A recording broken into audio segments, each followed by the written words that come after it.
Selamat datang di Flash Focus bersama saya, Doni Wicak. Kali ini ada Redmi 9T yang spesifikasinya hampir mirip dengan Poco M3. Perbedaannya di sisi kamera, jika Poco M3 memiliki setup triple kamera, Redmi 9T ini setupnya quad kamera. Lalu bagaimana dengan hasil dari kamera Redmi 9T ini? Ikutin terus videonya.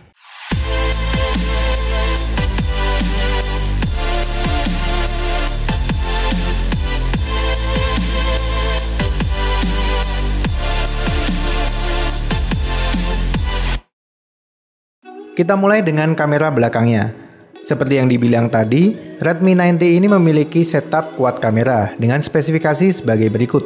Kamera utamanya 48 megapiksel dengan f1.8, kamera ultra wide 8 megapiksel dengan f2.2, 2 megapiksel makro kamera dan 2 megapiksel depth sensor.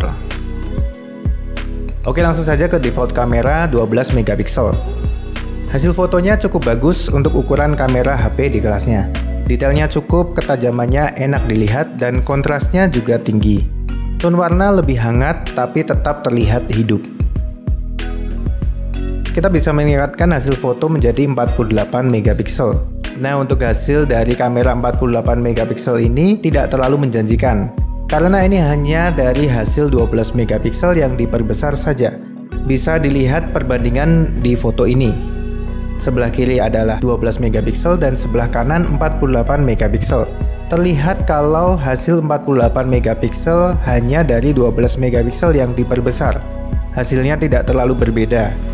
Hanya saja di hasil foto 48 megapiksel ini terdapat sedikit proses penajaman foto agar detail tetap terlihat. Ya, cukup oke lah. Lanjut ke fitur AI kamera. Fungsinya adalah mendeteksi otomatis scene apa yang ada di depan kamera, lalu memaksimalkan hasil fotonya. Hasilnya sih tidak terlalu berbeda, yang dirubah hanya kontras dan saturasi saja. Tapi memang warna jadi lebih ditonjolkan, dan hasilnya tergantung scene yang terdeteksi. Mode SDR ini cukup menarik. Hasil fotonya jadi lebih terang, kontras bertambah dan detailnya diperbaiki. Foto SDR ini menyeimbangkan bagian terang dan gelapnya supaya tidak berlebih.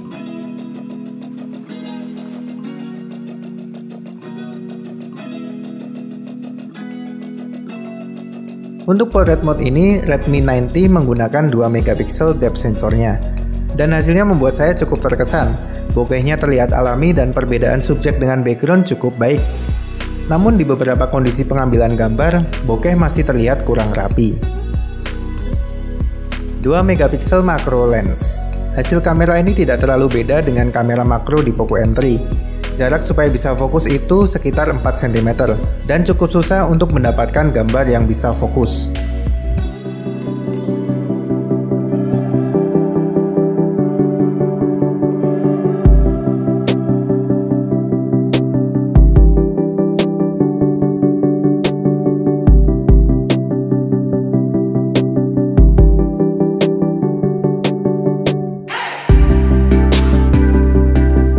Ultra wide 8 megapiksel.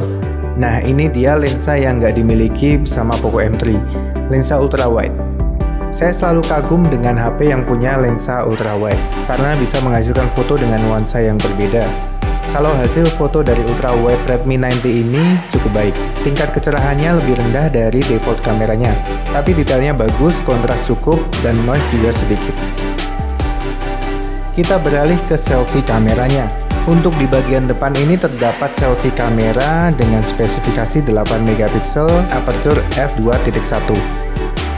Detail fotonya sih cukup. Kontras dan warnanya pun cukup baik, walaupun masih terdapat sedikit noise. Selfie kameranya ini juga mempunyai mode AI kamera. Hasil foto AI kamera ini tidak terlalu berbeda dengan default kameranya. Detailnya cukup bagus, kontrasnya baik, dan dari segi warnanya hanya ditingkatkan sedikit kontras dan saturasinya, sama seperti kamera belakang.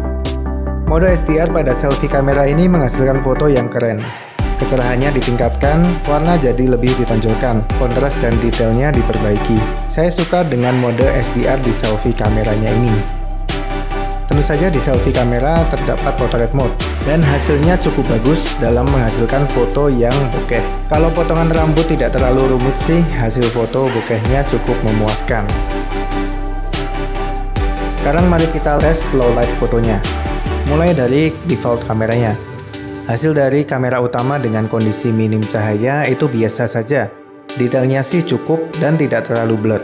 Tapi hasilnya memang gelap dan banyak noise. Warnanya sendiri terlihat pudar dan kontras tidak terlalu bagus. Begitu juga jika menggunakan AI kamera. Tidak terlalu membantu. Hasil gambarnya hampir mirip lah. Tapi dengan HDR mode-nya bisa meningkatkan kontras dan warnanya. Hasil fotonya lebih terang, highlight diperbaiki, warna saturasi lebih baik, dan detailnya cukup. Di main kameranya ini juga terdapat night mode.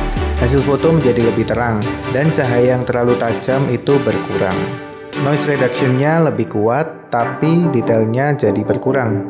Hasil fotonya masih lebih baik dengan night mode ini, walaupun memang masih terlihat banyak noise.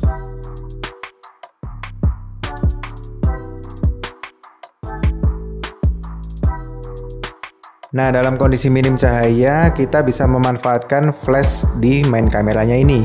Hasilnya tentu saja lebih terang, detail dan kontrasnya cukup baik, tapi hanya di bagian yang masih dapat terjangkau flashnya. Selebihnya tetap gelap dan terdapat banyak noise. Lalu beralih ke selfie kamera, hasil foto default kamera 8 megapiksel di kondisi minim cahaya masih bisa dibilang lumayan. Detailnya cukup, kontras bagus, dan warnanya juga nggak jelek. Namun memang noise cukup banyak juga. Lalu untuk AI kameranya, hasil foto dengan AI kamera tidak terlalu berbeda dengan default kameranya. Noise masih terlalu banyak dan hanya meningkatkan sedikit saturasi dan kontras, tapi itu juga tidak terlalu terlihat. Lalu saya juga mencoba menggunakan HDR mode di selfie kameranya ini. Dengan mode HDR, foto memang jadi lebih terang, detail dan kontras juga sedikit diperbaiki. Namun noise malah bertambah lebih banyak dan jelas di hasil foto ini. Untuk mengambil foto selfie kita juga bisa mengaktifkan screen flash-nya.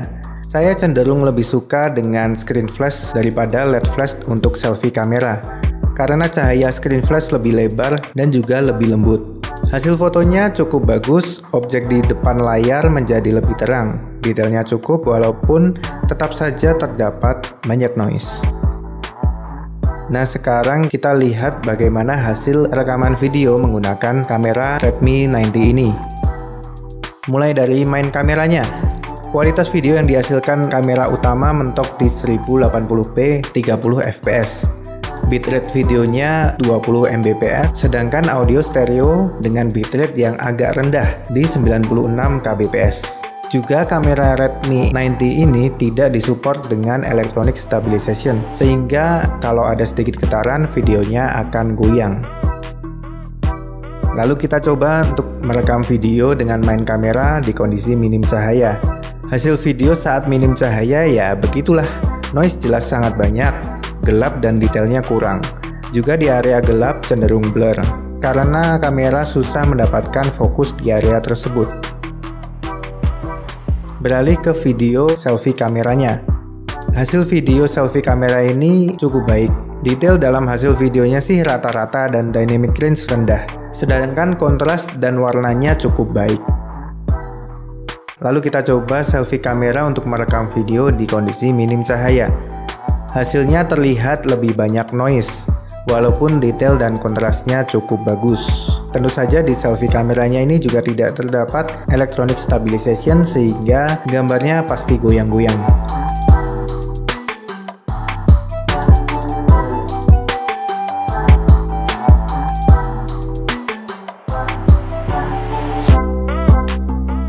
Dari segi kamera, Redmi 90 ini buat saya cukup memuaskan, apalagi untuk kebutuhan sosial media. Ya, walaupun saya kurang suka dengan lensa makronya yang terkesan nanggung, tapi memang jarang sih orang menggunakan lensa makro pada kamera HP. Saya lebih kagum dengan penyematan lensa ultrawide yang bikin sensasi berfoto pakai HP jadi beda. Hasilnya juga cukup bagus. Sekian video kamera tes kali ini, terima kasih sudah menonton. Saya Doni Wicak undur diri dan sampai jumpa.